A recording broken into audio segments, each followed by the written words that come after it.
I think it's time.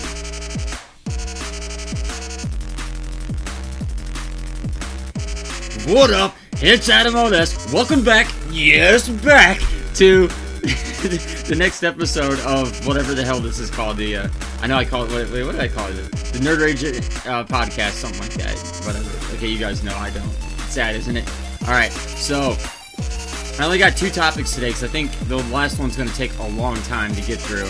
And really the first one hit me at the heart because it's what I deal with. So, like always, I'm just going to jump right into it. This first one here, if you can tell what that is, it's a guy reading magazines, because the topic is that these publications now, the gaming publications, they're losing steam. They're gone. They're dying off. And someone who I actually took classes. I was in journalism in high school. I wrote for the paper. I did the entertainment section. So I did, music, games, the movies that were out. And then I ended up in college taking creative writing courses. I wrote for The Flash, which was an online publication for the Kent State University here in Ohio. I've since then tried to write scripts, and I'm trying to get into like the comedy world, trying to be a script writer and stuff like that. So, writing hits me at the heart. It's something that I've put a lot of effort and my time into. It's something I thoroughly enjoy doing. And what better to write about video games, right? I always thought about doing that, and ever since I got this magazine, you guys might recognize this magazine, good old Nintendo Power. I used to get this as a kid, and I would read it from cover to cover multiple times. To this day, I bring these out and I still read them. I remember, I still got like the cards, dude. It would come with cards, it would come with posters. I think this one still got the poster in it. Heck yeah, dude, it still got the Roadrunner Death Valley poster in it. This is the Mario Kart edition. But, this was like the best magazine ever. And I remember as a kid, I would just get this, and I couldn't wait for it. I couldn't wait to see, like, what their polls were. They used to do, like, next issue, what's coming out, our pack watch, games that are coming out now, the top 20s. Like, this shit was awesome. Well, they don't exist anymore. If they do, and, sure, there's some that do, but not a lot of people are subscribing to them, or let alone even buying them.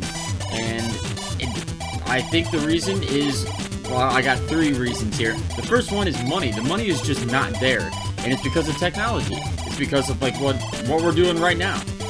It's about online publications. It's Facebook, groups that you can subscribe to, that they put it on your news feed. Twitters that you can follow about updates. Podcasts like this and other ones like the CU podcast is one of my favorite. Shouts out to Pat the NES Punk and my boy Ian. So a lot of these publications are going down because of this, and it sucks. It absolutely sucks. Being as a writer, because there's something to writing that you just can't get with 130 some characters on Twitter, or enough to keep a person's interest in an article. Because most people who are using technology, it's like on a bus, or on the way to work, or like they're sitting on the shitter, squeezing one out, and they're reading something. So they don't have that kind of time to go through, like a magazine anymore. That's just the way our society works now. We haven't allotted that kind of time to reading. So you would think, okay, that's a good thing, but it's not, because you miss out on a lot of details, a lot of information, a lot of just the overall, I guess, the fluidity of the article. Like, when you read a book, it slowly progresses, you don't just jump straight to the climax and then end it. So there's a progression to it, and that progression sets up the storyline, sets up the characters, sets up everything, right? Well, that's how it was with these articles here too. You would read about the game, you'd learn about like a little bit about it, you would hear from the people who made the game, and it just it made this overall picture that just doesn't exist anymore. Now it's just let's cut to the chase, let's use pictures and videos from YouTube and then knock it out. Now, granted, there are a lot of really cool online publications. I won't get into the names and all that. I'm sure you guys know them anyway. But even those are slowly starting to die. I think, I think Game Trailers was the last one that just bit the dust, because they're all getting bought up by these other companies because they're just falling. They're cutting people everywhere. They can't afford it. No one cares to read these online publications anymore. And it's all because of the money. And the technology is what ruined that. So the other one is that biased opinions rule the media now. I think that's a huge thing that's going on right now, is that you get these people, again, I won't mention names or publications, but people who follow these publications, I'll just throw one out there as an example, like Kotaku. There are people at Kotaku that write consistently, and there's people that follow certain writers on Kotaku. Well, they know those opinions, just like you guys follow my channel, you know my opinions, and you can kind of guess where I'm going to stand on certain issues. The only problem with that is when you're in a publication, you're supposed to be unbiased. You can add your opinions, but you're supposed to have a full 100% round view about the topic at hand. And this is slowly fading away. People are just only going to their opinions. They're only going to this. The most recent one is for the game Cuphead. There was a guy who just sucked at video games completely. Sucks. Just sucks. He couldn't pass whatever it was, and he said, this game sucks, it's way too damn hard, and everyone laughed at him. No one will admit that the game's easy, but everyone got past what he tried to do, and this guy should not have been playing the game. It's because he had a biased opinion, in the sense that he didn't know video games, so he wasn't in the right, like, he just isn't the right guy to do it, and his opinion then was based on exactly what he was playing, which some of you are gonna say, well, that's an unbiased opinion, and it truly is. But at the same time, it's someone who shouldn't have been there, and it's only because these people only care about the next article, and that's kind of where I'm going with that, is you used to have people write about certain things. Like, I did entertainment on my school's journal because that's what I was good at. The teacher recognized that I knew entertainment. I was a musician. I played video games. You know, I was into all this stuff. So that's the guy to put there. She didn't put me into business. I didn't know shit about business. I didn't care. Or like what was going on at the school. Didn't care. So they didn't put me there. It's called aces in their places. And that's what a lot of these publications now are just doing. They're just putting anyone on anything. Like, here's your next assignment. Here's the next assignment. Who wants it? Oh, you're free. Here's the next one. And they're just passing them out.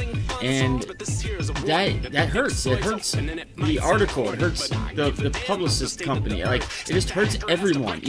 But most of all, it hurts us, the people reading it. Because if we'd all read that Cuphead sucks, it wouldn't be anything that you see right now. And it's blowing up. Because people realized on their own that Cuphead doesn't suck beyond the article.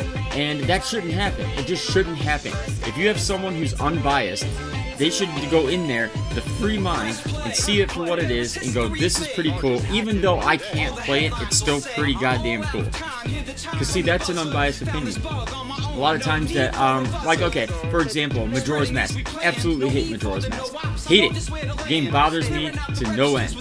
Fucking hate it. Most redundant game I've ever played. Let's play through 10-15 minutes of gameplay just to go back to something I wanted to do before. Okay? I'm not going to go any further more into it, but I understand how awesome of a game is. The game is sweet. You know, it's literally the second Ocarina of Time. It's great. It is a perfect sequel. The gameplay is flawless. The level design, amazing. Storyline, excellent. Like, I would still rate the game in the 90s out of 100. It is fan-fucking-tastic game. Do I like it? Absolutely not. I will never play it again. I hate the game. Fuck it. Right?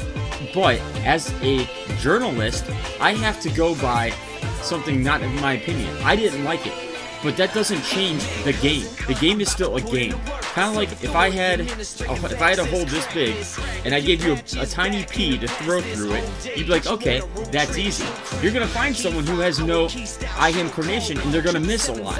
Now, does that mean that I gave you a fair chance to throw a pea inside of a hole this big? Yes. Did that second person suck at it? Yes. So does that mean, according to the second person, that my game was not fair? No. And that's how these publications that even still exist, they need to start learning unbiased opinions. Like, all the time, I see articles about games that haven't even fucking came out yet. That is one of my biggest pet peeves. Like, how are you saying this is awesome? How are you rating a game that isn't developed yet? And you see it all the time.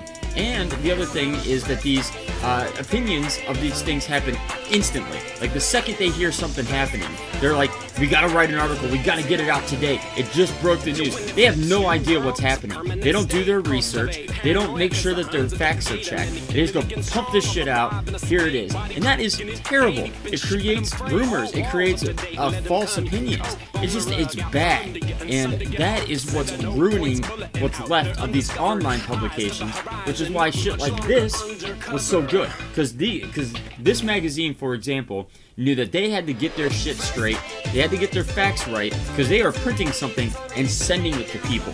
This had to be 100% accurate. Anymore, they just don't care, because you can just delete it. Imagine if you were holding this magazine, reading it, and all of a sudden it just went, poof, it just disappeared. You'd be like, oh, what the hell? And then a new one appeared the next day, and you're like, oh, shit, okay. But that's essentially what's happening online now. They'll just delete articles. They'll edit previous articles saying, you know, update or whatever. Like, no, don't fucking post it. If you don't know what you're posting, don't fucking post it. That's journalism. What we're seeing in the web now is just bullshit. We're just seeing a bunch of idiots who don't know what they're doing. They're not real journalists, and they're just pumping out bullshit for the masses in hopes that they get your click. And that's what's ruining true good publications now, is the fact that they can get it out fast and no one gives a shit. And it comes back to us. It comes to us following these people, or sharing those articles, keeping those rumors going until otherwise, you know. And it's got to stop, or it's just going to keep getting worse. And then my second one is that, my third reason why I think gun publications are going down is because it's just so goddamn easy to do it, and it's completely oversaturated. To put out something like this takes a lot of time, a lot of work, physical materials, machines to print, and money. It costs money. This costs a lot of money, a lot of people, a lot of time, a lot of effort, a lot of material. Okay? Well, how hard is it to do what I'm doing right now? I mean, I got the equipment, I record it, boom. Who gives a shit, right? It's easy, it's quick, it's cheap, boom, throw it out there. And everyone is doing it now. Everyone is doing it now. And it's stupid. It's stupid. And I know how hypocritical, right? I'm sitting here talking to you about this. But, see, that's the difference between maybe my channel and someone else's. I'm going to tell you how it is. I'm going to tell you if it's fucked up or not. But see, that's my point then, is with the other ones, the money, the bias, opinions, and just it's easy to do. So now you got a bunch of people who just are going to tell you what is popular, what you want to hear, so you sub to their channel. Come to me for, you know, the latest news and blah blah blah, but you know, I might not be truthful because I'm just going to repeat what I found on Kotaku. You know, like these, it's just so easy, so oversaturated, everyone's doing it that it's hard to tell who's the real deal. Whose opinions should you trust? Who is even giving you opinions or facts to begin with? You know, I personally look into the shit that I do. Anytime I give you guys advice, or I give you guys what I would consider facts or just anything, it's not from something that I just popped out of my head. Obviously, if I say like something like Majora's Mask sucks, that's my opinion, but it's based on facts. If I put in my game, you'll see I have 3 games saved that I've beaten the game all 3 times. I've gone through it. I don't have an unbiased opinion. I have an unbiased opinion in the sense that I played through it. I fact-checked that shit. Anything that I've said to you guys right now, I have looked up and I've made sure that it exists so that you guys know that anything I'm telling you is what's out there and what I have found. It's not me just rambling and spitting out bullshit. Well, with this oversaturation, you're getting the full spectrum. Yes, there are people that really fact-check their shit. They really know what they're talking about. But if it started with 5 people, they're in competition with each other, okay? So they want to make sure that their shit is legit, okay? But now there's 10 people, okay? So like maybe the 10th person's like, yeah, you know what? I'm gonna go against the grain. I'm gonna do my own thing. Now there's 20 people. You got about 4 of them saying, you know what? I like that one guy. I'm gonna go against the grain and just talk about bullshit. Then it goes to 50 people, then 100, then 10,000 different podcasts and channels and vlogs, all telling you the same thing. Like they'll go, oh, okay, this is about Cuphead. But how do you know who's telling the truth? You just don't. Because even if someone is telling like a lie, like they just made up something, there might be someone else saying it already. And now all of a sudden people go, well, that guy's saying it, and that guy's saying it. It must be true. And that's the problem with this, is this oversaturation. Because it's so easy to do, people are spreading false everything, just like bullshit and lies and just rumors, and it's just going on. And that's what's killing these publications, because people like that shit. You know, like people like, sorry, I dropped the mouse there, but people like controversy. you know, they like drama. So they want people to lie. And that's who they follow. Think of all the people like, okay, Leafy is here. Love him. He's my boy. But they follow this guy because he creates drama. Drama's there. You know, what's going to happen next? Or Keemstar, that fucking asshole. Yeah, people follow him, though, because he's a fucking asshole. But see, these are the people who get the views, who get the subs, because it's controversy, it's drama, it's against the grain. And the only reason we like that is because it's, I won't go into the science too far, but it's embedded in our brain, our cortex, you know, everything that spews out of there, all the shit that mixes together and forms opinions and feelings and emotions. We, as humans, focus on the negative because it's a defense mechanism. We go, oh, wait, what is that? I don't know what that is. Okay, defense. And we do that with drama for the same reason. We're like, oh, hey, what's going to happen next? Because our brain wants that information to defend ourselves against. So it's really easy to fall prey to that. And the more saturation you have with any topic, the more drama and the more stuff that's going to be created of it. Because you can't, like, it's easy for 5 people to produce the same information. It's really hard for 10,000 people to produce all the same information. So you're going to have different ideas, different things flowing. Like, this one person out of 10,000 might say something, you know, it's different. But then, like, this group of 100 are saying this same thing. This group of, like, 2,000 are saying this same thing. And then the other 8,000 are saying what's right. But there's a good chunk that's not. So, it sucks. It sucks that this is what's happening. You know, you got the money that's not there because it's just not there. No one's giving money to these things. No one's advertising. So the money's not there for these publications. The biased opinions are destroying it because you can get away with changing it. You know, so that's why I said biased opinions are destroying it, because no one is reprimanded for their work. They can say whatever they want and then take it back, apologize, or they can update it, edit, you know, like, it can just be changed with no, you know, like, this is out, this is it. There's physical evidence of your bullshit. No, that doesn't exist anymore. So that's what's killing those. And the oversaturation. Too many damn people are doing it because it's so easy. You can do it with your phone now. There's times where I'll get on websites like Facebook Live. You can Facebook Live yourself and do exactly what I'm doing. And you can have a whole site on Facebook just going, hey, what's up, guys? I'm talking about this bullshit. And it's that easy. It's in our pockets, the ability to do this. So this oversaturation is destroying all of it. And it sucks, man. It sucks. One of my favorite things is I love getting these at night. I do this at night all the time. I'll get one of these Nintendo Powers out. I probably read through them 1,000 times. But, like, I'll read these little comics about, you know, Legend of Zelda. You know, I'll like, oh, Tom and Jerry. I'm like, oh, I remember this game. And everyone's like always asks me as I'm streaming, how do you know these things about these games? A lot of it comes from this. You know, I'll just flip through these, and like even Mario Kart. You think you know everything about Mario Kart, but see, they have a playing tips. It's right there. It's called playing tips. You know, you read this shit, and it's just fun. It's fun to look at the pictures. It's fun to hold it. It's fun to just go, wow, okay. But this whole thing where you just click and read something and swipe it and go, you know, it's like there's no love there. That feeling's gone, and it's sad. It really is sad. If I could, I would reopen something like Nintendo Power. I would go beyond Nintendo, but I just think it would be really cool to have a publication. So if anyone's out there and is trying to start a project like this, please get a hold of me. Pass it around.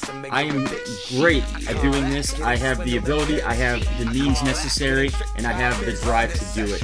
If you guys know of anyone that's doing anything like this, please let me know, because I would love to put out a physical publication of like video games, a mix of like retro and new, and just everything that's going on in the world. Essentially a podcast of just nerd stuff. Let's just have a fun magazine and get it out there and bring it back. Bring back actual honest journalism, unbiased opinions.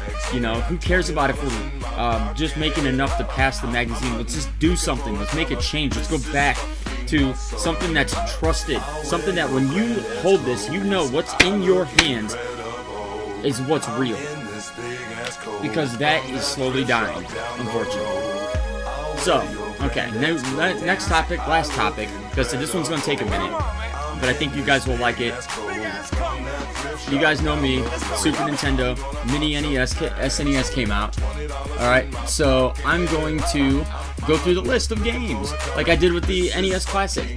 I'm gonna go with this one. I'm gonna go in order. They have them in alphabetical order. These are the ones that are on all of them. Obviously, there's different regions, different games. So we're gonna do the ones here in the United States. I'll even go over the games that are in the European, Japanese region, whatever. But here in the US, we got a set list of games, and I want to give my opinions on them, tell you a little bit about them, you know, that whole ordeal. We'll just knock them out one by one, and then I'll give you an overall opinion that I think about what's going on there. Okay, so first off, we got Contra 3 Alien Wars.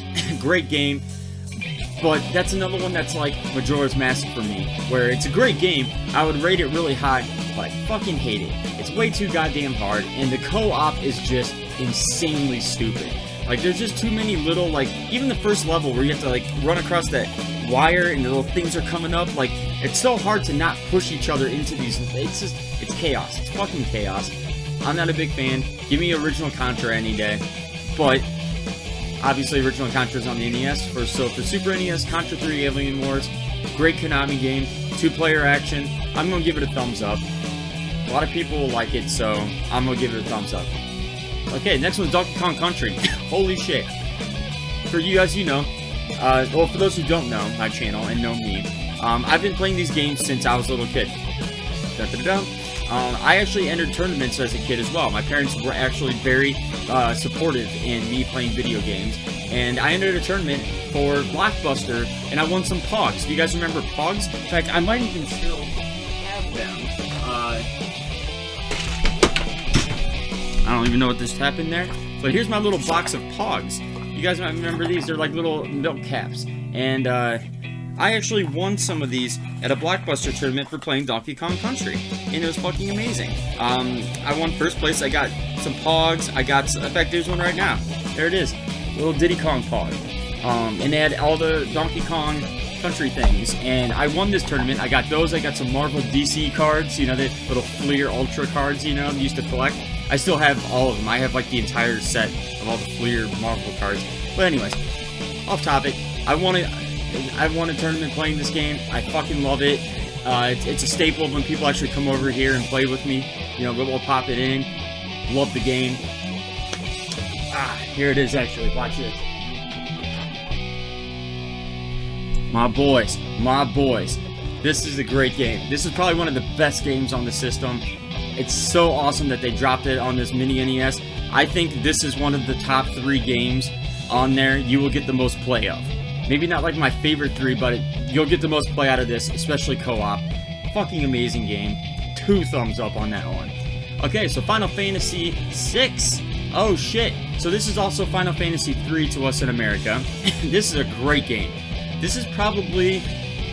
okay, I'll say the original Final Fantasy is my favorite. You guys know me and my boys, the Red Mage. But for Super Nintendo, this was by far, hands down, the best game. I think anyone who knows the series will tell you that this is the best one. Not saying that, like, 3, 4, 5 were bad, but there's just something about 6. You know, there's something about it that I think we all can agree on, that you can't really pick it out, you know what I'm saying? Like, you can't just go, this is exactly why I like this game. And you can come up with reasons, but there's just something about it. Just the feel, the all-around feel, the storyline, the graphics, the way you know, like the Mode 7 stuff that they have going in it. It's just such a nostalgic, fun feeling. And the gameplay is absolutely goddamn perfect. So yes, thumbs up on Final Fantasy 6 or 3, whatever you want to call it. Not to mention, cool for putting an RPG in there, because there are people that love these games still. I know nowadays the RPG realm, because people don't have time, they want checkpoints and headshots. No, there's still us fans of RPGs out there, and God bless you, Nintendo, for putting one on this SNES Mini, because that is a shout out to us true, you know, RPG fans that still exist. Love it. Okay, F-Zero. Holy shit, F-Zero. One of my all-time favorite games ever created. Yes, ever created. Dude, I fucking love F-Zero. The soundtrack is amazing. The gameplay is perfect. The controls are flawless. Everything about that game, 10 out of 10. All across the board. 100%, 10 out of 10. One of the best games ever made. By far one of the best games ever made on the system. Except for co-op. It needed a co-op. I understand why they didn't. You know, that would have been pushing the hardware pretty hard. But but they made an Excitebike co-op over in Famicom. So I think someone nowadays, if you guys are out there and you're listening, someone out there, please make a co-op version of the original F-Zero. That would be fucking fantastic. But, I mean, like, I can't give enough thumbs up. We'll give 1,000 thumbs up to F-Zero. Probably going to be one of the best games on this, okay? Moving on. Kirby Superstar. It's Kirby. I don't have to go too far into it. It's Kirby. It's a great game. They introduced some new weapons. Fun game. Thumbs up. So far, we're thumbs up all the way. Legend of Zelda: Link to the Past. Do I even need to go into this? My favorite game of all times ever created. #1 throughout any system. Link to the Past. I don't care. You can call me whatever the fucking you want. Just the names go out there like, oh, everyone likes that game. You're just a person. Fuck y'all. It's a great game.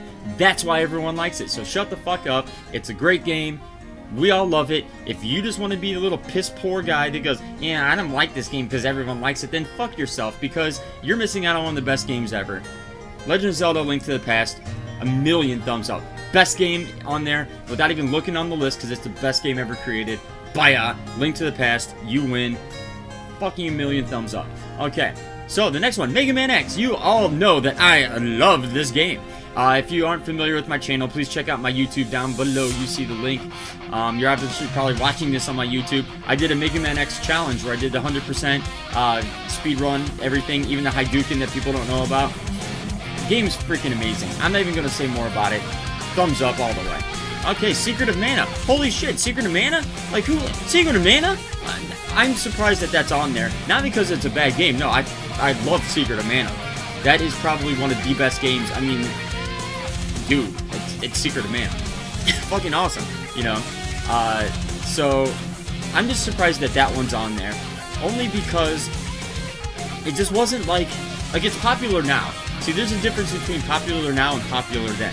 Back then, not a lot of people knew about that game. I mean, it was talked about, but like Final Fantasy kind of ruled. Legend of Zelda kind of ruled. You know, like overseas Lufia kind of ruled. Like, so games like Secret of Mana was just kind of like swept under the rug. You know, like people liked it. Like no one ever disliked it, but it's just kind of weird that, like, that one of all the other RPGs that are for the system kind of made the list. But I'm glad it did. It's actually one of the best RPGs in there for, like, casual RPG players. Because it's not like Mystic Quest, but it's in a sense it is. Like, you know, you only have, like, one weapon that you worry about. You don't worry about armor. You don't really have stat points, you know.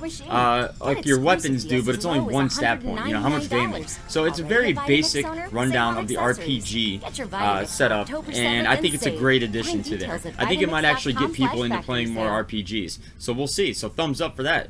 Star Fox and Star Fox 2. I'm going to throw them both together because they're amazing. They really show off the Mode 7 stuff. And I'm one of those guys that, like, I don't care about the graphics. Obviously, I play retro games. I go about the gameplay. And the gameplay in Star Fox has always been solid. Even Star Fox 64 is one of my favorite games of all time. So it's a great series. First game, awesome. Second game, but I'm sure most of you know, but for those who don't, was never released. It was made, it's a full game, but they never made it a cartridge that you can go out and buy here in America.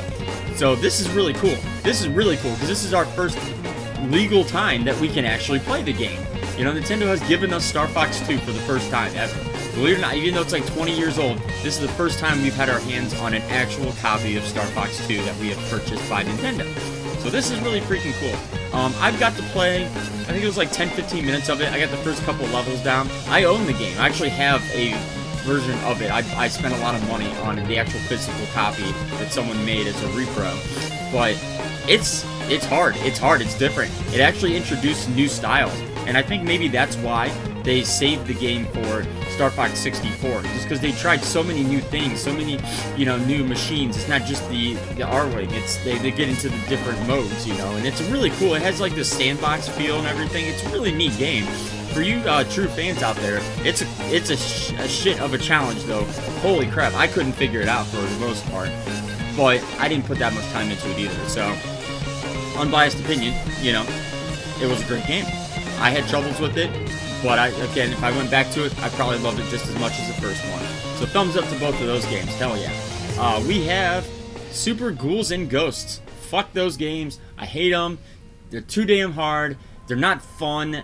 Like, this is the thing I never got about any of these games. Okay, we'll say Super Ghouls and Ghosts is by far the better than the Nintendo bastard cousin, whatever, smaller brother, whatever the fuck you want to call it. I hate that game. I hate that game with a flying fucking passion. It is way too goddamn hard.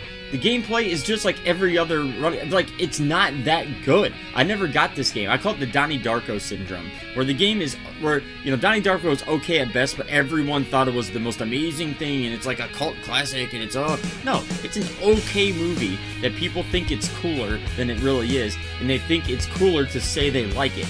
So, I think that's how this series goes. I mean, yeah, it's fun. You know, that platforming Mega Man style, it's fun as shit. I understand that. But when it's that goddamn hard, it takes it away. There's other games that you can play that have the same platforming style. Mega Man X, there you go. You know, Contra, there you go. Screw that game. I mean, I understand why they put it on there. Again, the Donnie Darko syndrome. They put it on there because people like it, because they like to say that they like it. No, the game sucks. Fuck it. No, way too goddamn hard. Fuck you all. I'm not putting any time into that game. No. Alright, so Super Mario Kart. Hey, how about that? Super Mario Go. Yeah. Dude, Super Mario Kart was the shit. And still is the shit. I love that game. The original's weird, because a lot of people remember the 64 version first, you know. Well, us old farts grew up with the Super Nintendo one.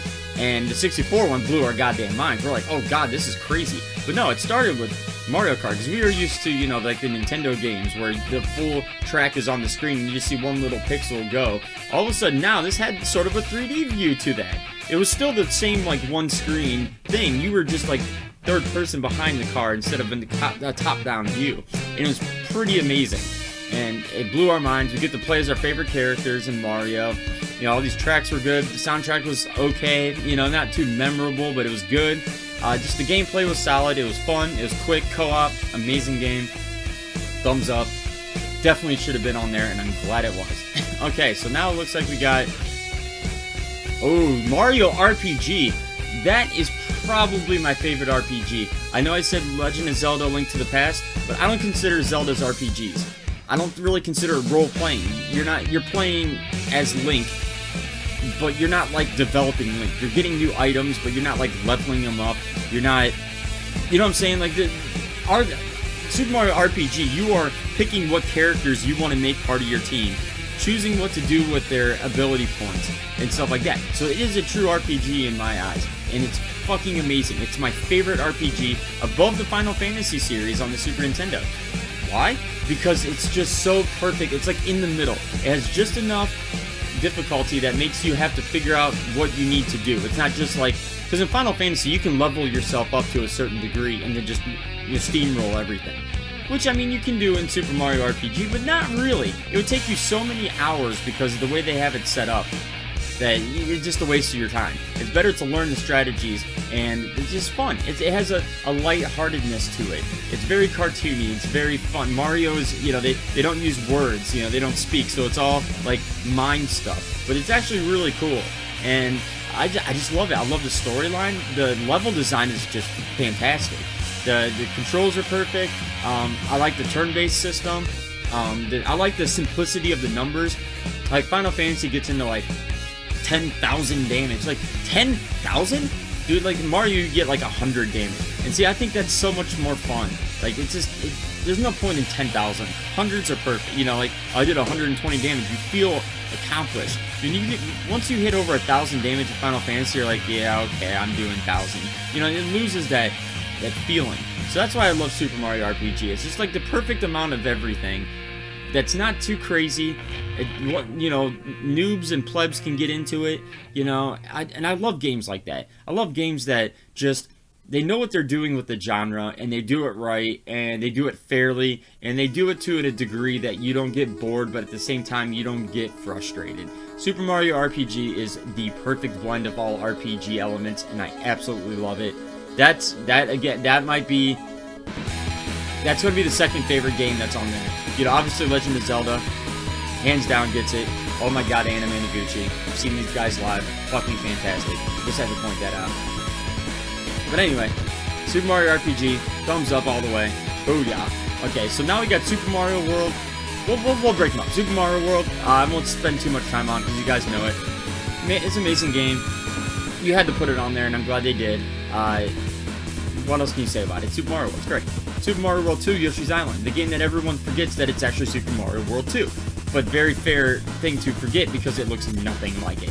But that's what makes it so amazing. Yoshi's Island is fantastic. I love that game. To this day, I still go back and play it all the time. I love it. It's a great game, awesome platformer. The music is probably one of my favorite things in it. The level design and character design is by far the #1 thing that draws people to that game. You watch gameplay of it, you see screenshots, and it just draws you in. You're like, wow, I really love the art style that they did here. It was so different from Super Mario World 1. It's so different from just everything else. Even to this day, it has, like, it's not a nostalgia thing, it's an arts thing. Like, it just, no game really captures the art style of Yoshi's Island to this day. You know, they've tried to make, like, 64 versions and another version. It's just not the same. There's just something about that game specifically in itself that just makes it so perfect. And it's, I don't want to say it's better than Super Mario World 1 because they're two different games. But if I had to choose which one, I would probably pick Yoshi's Island if I only had one game because it's just so much different. You know, Mario's basic platform, it's a great game, don't get me wrong.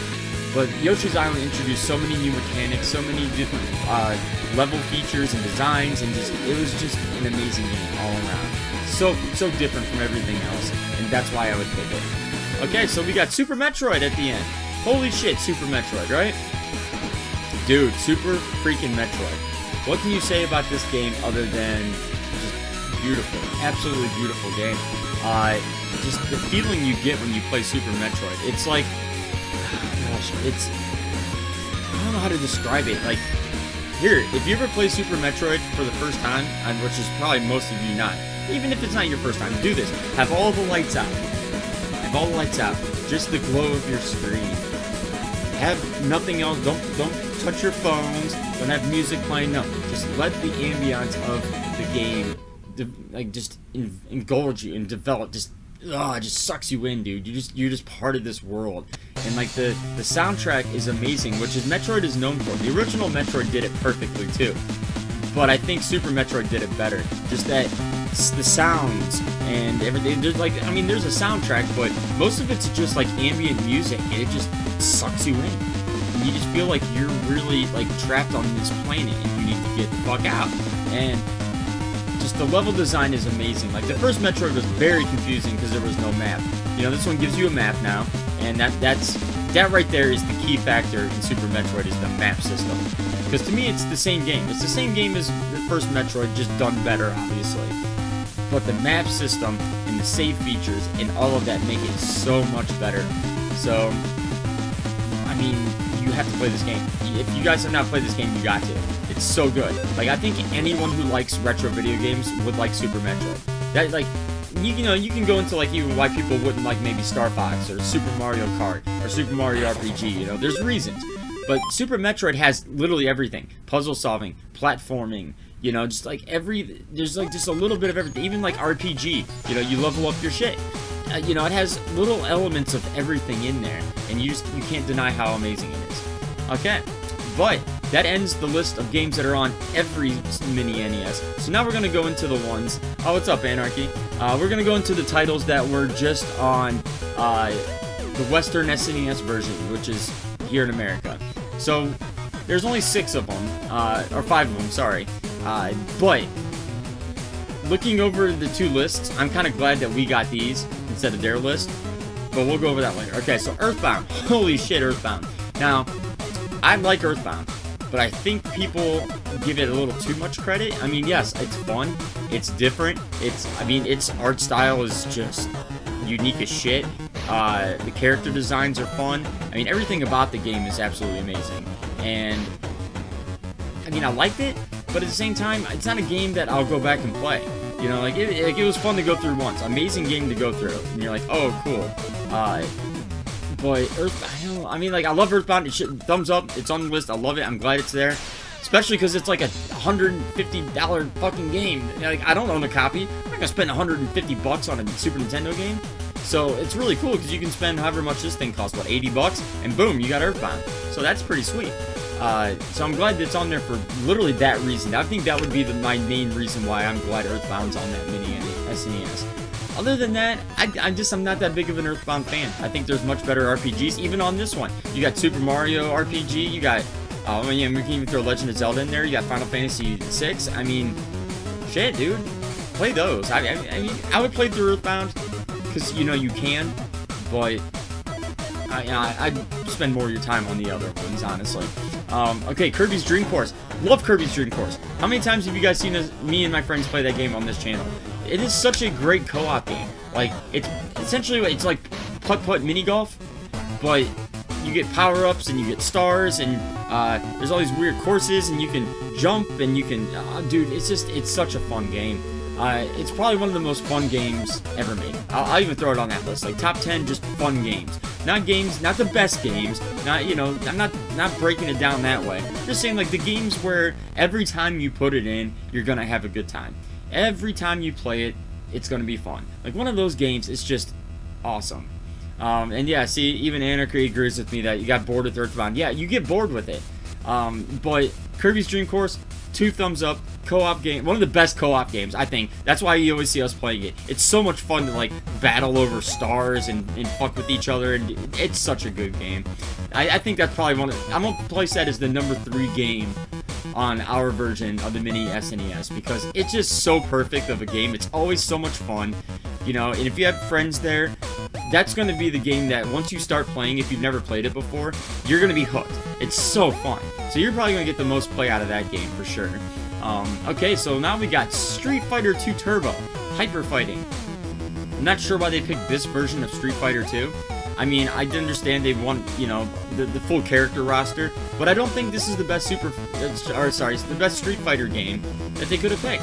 I mean, obviously there's, what, like 20 it seems? Like, there were so many Street Fighters that came out on Super Nintendo, but I don't even know what I would think would be the best. Maybe just Street Fighter 2. I don't know. But I just don't think that one's the best. If I'm thinking of the right one, because I think that one had a lot of flaws, and like the characters weren't real like balanced. You know, like there was actual characters that were just way better to always pick. So I think they could have picked a more balanced overall game. I know they went for it so you have like as many characters to choose from. That's what they were going for, I'm sure. But I think that was maybe a bad decision. Good game, though. I mean, it's fun, at least to have a fighting game on there. That's the first and only fighting game. I would have much rather have seen, like, Killer Instinct, to be honest. Not necessarily Clay Fighter, Balls 3D. You know, there's a lot of, like, really bad fighting. Killer Instinct would have been a better choice than that. And I know people are going to give me some shit for that, for sure. But, and I'm not saying I like Killer Instinct more than Street Fighter, because they're kind of, to me, they're kind of level. Again, I won a tournament playing Killer Instinct, so there's a little bit of an extra, you know, love for it personally, but I don't know, Street Fighter 2 Turbo Hyper Fighting, just that, I would have picked Killer Instinct over that specific game. If you had just put in Street Fighter 2, I think that would have just won, just straight up Street Fighter 2. Just give me the original cast, the cool game, you know, I just think that would have been a better pick for this. Super Punch-Out! Cool game. I mean, I like the original Punch-Out way better than Super Punch-Out. I think Super Punch-Out, they tried too much shit. Like, I don't like that, like, you see through Mac. I like being able to see Mac, see what I'm doing. I don't like that, like, half the opponent's covered by me, and, like, it confuses me personally. My opinion is, I don't like Super Punch-Out. It's a fun game, I just don't like it. I think there's too much going on. I think it lost the fun of... I mean, like, because when you play Punch-Out, you don't watch Mac for the most part. You watch the opponent, you just know he's there, he's not blocking any of the screen. Like, how many games have you played where something in the foreground blocks what's going on? Like, in, like, Battletoads is a good example, you know? Yeah, like, just any game where there's something in the foreground, you're like, oh, shit, you know, now you can't see your character. That's how I feel about Super Punch-Out. And, I mean, I'm sure there's people that agree with me, but I'm sure there's plenty more that don't. I just don't think that should have been on there, to be honest. I don't think that was that iconic of a game. Yeah, see, even guys in the chat, like, never got good at it. Yeah, it was hard to get good at it. It was one of those things that, like, you had to want to get good at it. Like, you had to, like, sit down and go, okay, I'm gonna get into this shit. I'm gonna get past all the crap that I have to deal with that everyone else hates about it. I'm gonna sit there and learn this game and get good. And, I mean, obviously that's what it takes for any game, but I just think certain games like that one, it's just not worth their time. Because I don't think that many people cared about Super Punch-Out. You know, like, people love the original Punch-Out. In fact, to this day, the 16-bit arcade has my initials as the top score. Thank y'all. But Super Punch-Out, and I think they could have put some other games on there. I know why they did. Obviously, Punch-Out's a big name, so let's put it on there. But there's better games. I think, and see, and that ends the titles that were on the Western version. And I think they could have put a sports game on there. I think, like, even like Ken Griffey Jr.'s Major League Baseball is amazing. You know, like, or just something fun. I think they should have replaced Punch-Out with another sports game. So, that's my opinion, though, but that's why you're listening to me, right? So now we're going to go through the 5 games that were exclusive to the Japanese Super Famicom. So now, a lot of these games we've never played. I've played, I don't know what they are, but I've played a lot of Famicom, Super Famicom games, so I might be able to give you a little bit of insight on them. Fire Emblem, Mystery of the Emblem. Fire Emblems are games I've seen a lot of gameplay of. I personally never played them. I had so many RPGs that I like to play over and over, or I just haven't got into yet, that I just don't want to start Fire Emblem. Like, I started Lufia 2 a while ago, because I got a copy of it. It was a lot of fun, but like Fire Emblem, they just charge you way too much for them. Like, you go to try to find a cart on Fire Emblem, it's just like inflated price, like holy shit. So I never got into them, but I can see why some did. It has a really unique fighting style. You know, like, I think that's the one where they had character deaths. Like I said, I'm not sure, but Fire Emblem is known for, like, their perma-deaths. Like, you die, you die. And I hate that shit. Like, I'm playing a fucking video game. If I wanted to die in real life, I'd go out there and do something and take the risk. I don't want that risk in a video game, you know? Like, no, I don't want to permanent die. It's so dumb. So, you know, like, again, I'm not saying Fire Emblem Mystery of the Emblem for itself is a bad game. I'm just not into the Fire Emblem series. I think they should have gone with a Lufia game. In fact, Lufia 2 would have been great. But, you know, they chose that. Legend of the Mystical Ninja is a great game. I have played that one. Not all the way through, but it's a co-op game. It's a lot of fun. I forget the guy's name. Is it Nobunaga or something? But it's Chinese lore, where you know, it's kind of like the Pied Piper, or, you know, or like, you know, Peter Piper, you know, like all these like lores of like our characters, like in Mother Goose rhymes and stuff. Well, The Legend of the Mystical Ninja is about one of those guys but in China. So it's a game based off something like that. It's kind of like a level up system, very small. It's not RPG, but it's, you know, it's a scrolling platformer. It's pretty, not even a platformer, I'm sorry. It's just like it's like a beat 'em up almost, you know. But it's really fun. The controls are good. It's hard. It's very hard. It's one of those games that shit's constantly coming at you from both ends, and you have to figure out which way to go, and it's weird. Gunbari Goemon, yeah, or Gomon, yeah, that guy. Yes, thank you, Anarchy, for that, but that's who it is. Most people will say they love the Mystical Ninja series, and it's fun games. They're hard as shit. I mean, Famicom, hard as shit, especially when you get into the co-op shit, but that's one of the games that's worth your time, and I think that's a really cool addition to theirs. I would give that one thumbs up for sure. That's a great game to put on theirs.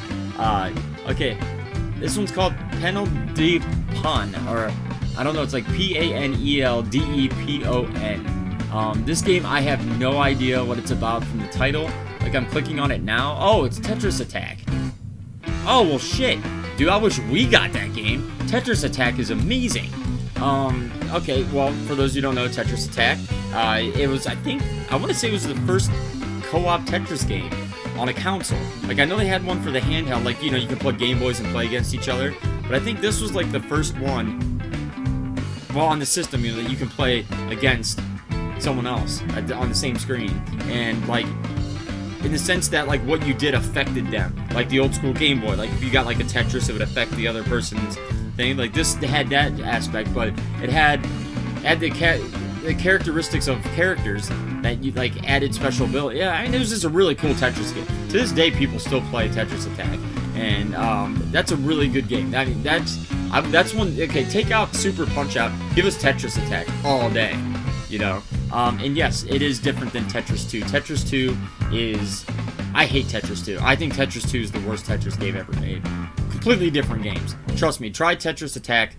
Fuck Tetris 2. Tetris Attack, all the way.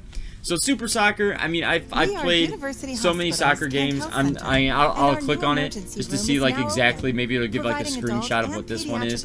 But I mean, soccer, oh, that's okay, yeah. I didn't like this game. This is the one that's real weird. Like you only see part of the field at a time, depending who you pick, and I don't know. I don't know what's a better soccer game. I don't really play soccer games. I never really liked it, but I mean, in the rest of the world, soccer's huge, or football. Sorry, football in the rest of the world's huge.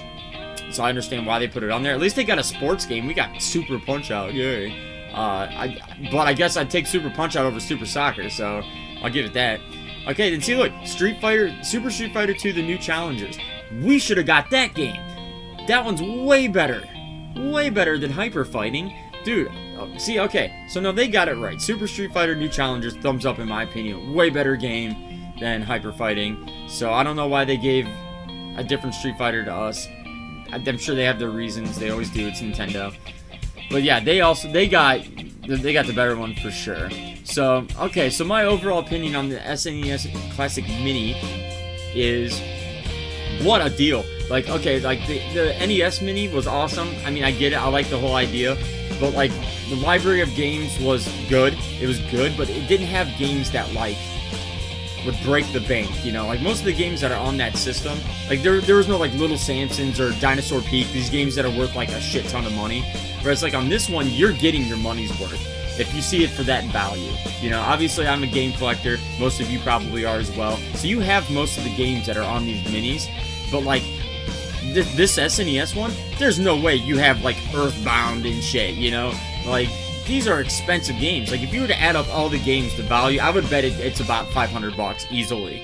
You know, so you're getting like 500 bucks worth of games, if not more, for, you know, $8 price tag. Whereas like the NES Mini, it wouldn't come it'd come like maybe 200 bucks in games. You know, like it's easier to put a library of games together from the NES Mini, but it's really hard to get this library of games. So to give this specific library to you for 80 bucks, that's fucking amazing. So this one's definitely worth your value. I mean, this is worth every penny. I wouldn't say, like, I wouldn't go for a scalper or nothing, but really worth your time. These minis are really cool. I think these minis are way better, though, for people who are not collectors. Obviously, like, if you have 80 bucks to spend, I would say get a Super Nintendo. Like, I would much rather see people actually get the original hardware and like one game. You know, because you can get a Super Nintendo for like 50 bucks, okay, and then get like 1 or 2 games that you like and start there. Except for getting a mini that you can't add anything to. You know, like you're stuck with these games. If you want to try something else, you're screwed. You got to start anyways. So it's like, why don't you just start with the actual system so you can play endless amount of games anywhere, you know? So I would always recommend just getting the original hardware or getting, you know, something that plays the games. You know, they got all these boxes out there like the Retrons and stuff. Get one of those. Get a Retron first before you get these minis. But these minis are pretty cool. This one for sure is really worth your money. And the games list is phenomenal. There's only 2 games on there I wouldn't want to play. So that's awesome. Like the NES Mini, there's a lot of them I was like, yeah, I probably would never play that game. This one, there's only 2. There's only 2 games that I wouldn't play on there. So I would say pick this one up for sure.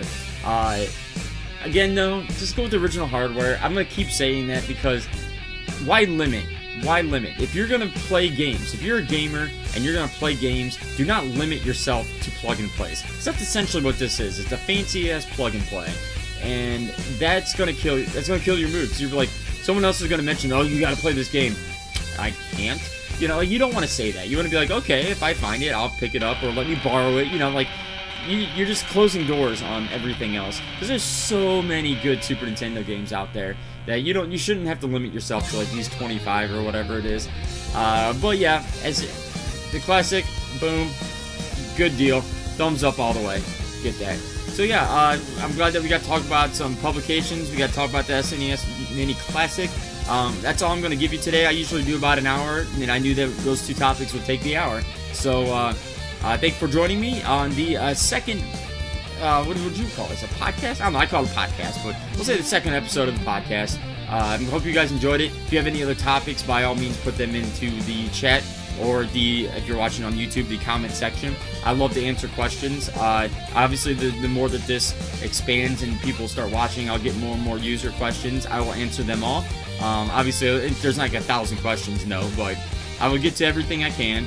I love that you guys can participate with me. So if you're watching on YouTube, check me out on Twitch. I'll have the links below. Just go to the Twitch link and watch this live. So we had some people commenting as I've been explaining. That's been the banter back and forth. So if you want to be part of that, you can come watch it live on Twitch. It's a great time. Also, then, if you like retro gaming or just gaming in general, it's a fun channel. Ask the regulars here. I hear you guys. Anarchy, Para, I see you out there. Charlie, everyone knows Charlie. So come out and hang out. It's a fun time. Watch these live. It's a lot more fun because you can participate in the conversation. And the more people I have chatting, I think I'm going to have more interaction. Like right now, it's more like me speaking to the camera because there's not too many people that watch it live. But if I can get a nice group of people coming in and participating, I'll come up with topics that we can debate live on here. And that'll bring a whole new element to this podcast that I don't see very often. So I want to try to get that rolling. So if you know someone who would enjoy this kind of content, please give them links, saying, hey, check this guy out. I really appreciate it. And again, if you have any other ideas for any other topics, let me know. They don't have to be current. They don't have to be what's new. It can just be about anything. Anything you want to hear me talk about. Anything you want my expertise or knowledge on. Or just anything in general. Obviously, then, if you have something to say about anything I've said in this, go ahead and start a thread in the comments. I love when people start threads. I don't even care if you guys bitch at each other. But just please, I like to have peace and tranquility on my channel. So just keep it clean. Don't call people names. Just disagree, but be respectable adults about it, please. So that's going to end it. Thanks again for joining me. The links are below if you want to check out any of my other stuff. Follow me on Twitter. I don't know. You guys know how to do the like, subscribe thing. This isn't your first rodeo. So do all that shit. Until next time, guys. Peace.